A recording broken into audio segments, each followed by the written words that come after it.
Any experience, if it's educational and you work very hard, it's worth doing.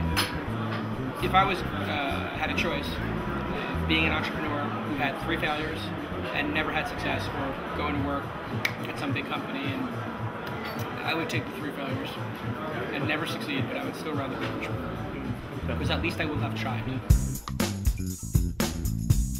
In 1994-95, I started writing about the internet, and then started my own magazine called Silicon Reporter. And when I say magazine, what I really mean is a 16-page photocopy with a staple. And I would hand it to people and say, this 16-page photocopy with 2 staples, folded in half, is a magazine. And they would say to me, you are delusional, and you don't know how to spell. And then they would send me the magazine back with corrections to the spelling errors. But I wrote good stories, and I took good pictures, and I was everywhere. And the magazine went in issue 1 from a photocopy to issue 5 on Glossy Real magazine, from $0 in revenue to probably $50,000 an issue by the end of the first year.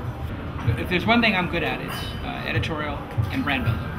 So I knew what I was doing because I had Silicon Reporter under my belt. So I knew what made people excited. I knew what a brand should be. And really, when you're making any kind of editorial product, you have to think about the aesthetics of the brand, the voice of the brand, and how the brand brings together a group of people. I always felt the best magazines were communities. I had this idea that blogs could become viable businesses, not just a hobby, and started WebLogs Inc. And in 18 months, we went from nothing to selling it for a reported $30 million to WebLogs, and so it was a pretty great success. Generally, what I find with great leaders is that they're technically good at something.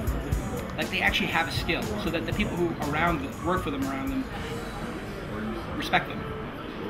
So if you don't actually work hard and have some talent that your team can look at and say, my God, he works so hard, our CEO, and he brings so much value. It's hard for them to then make a sacrifice and to work really hard and to bring something to the table. So I always have a rule. I don't want anybody working any harder than I do. I never ask anybody to do anything I'm not willing to do. So if we're going to work till 1 in the morning, I will be the person who turns the lights off. Or if we're going to work on Saturday, I will be there. And I think that's sort of setting an example. I also think people want to be inspired and work on a bigger mission. I think people want to have a say and have some control over their destiny. So that actually, for me, has been one of the, I wouldn't say hardest, but one that has taken a lot of my attention over the years, is actually inspiring people to make decisions on behalf of the company. Ideas are noise. They keep you from executing. All that matters is execution. Your ability to take that idea and execute on it, and iterate on it, and pivot on it, and get people excited about it, and get people who want to work on it. So, people email me all the time and say, I have this great idea, can I talk to you about it? And I say, no. But you can build it, and when you build it, I will look at it. So that's my message. And that's my angel investing philosophy. I will not read a business plan. I will not listen to your ideas. But I will log into your website and play with it. Or I will download your app on my iPhone or Android and play with it. But I don't care about your PowerPoint. I don't care about your business plan. I don't care about where you went to school. Just show me the product. That's all that matters. Which is like poker. At the end of the day, you turn over your cards, and somebody has better cards than the other person. Not every hand ends that way, but that's typically what happens at a tournament. You turn over your cards, I turn over my cards. Either my cards are better than yours or they're not. And that's the truth about business. The undeniable truth.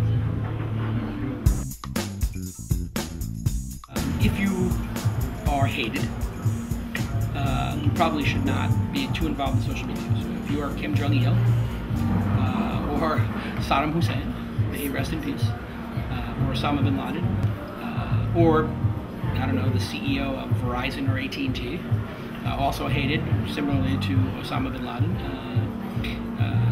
the telecom terrorists that keep us hostage with AT&T service on the iPhone in America. Other than Kim Jong-il and the CEO of AT&T, I would say, yes, you should tweet and blog and be authentically part of the conversation in your particular space. And that is the critical thing. If you are authentically telling your story and you're authentically listening to other people's stories and participating in them and collectively involved in the story, you will do very well.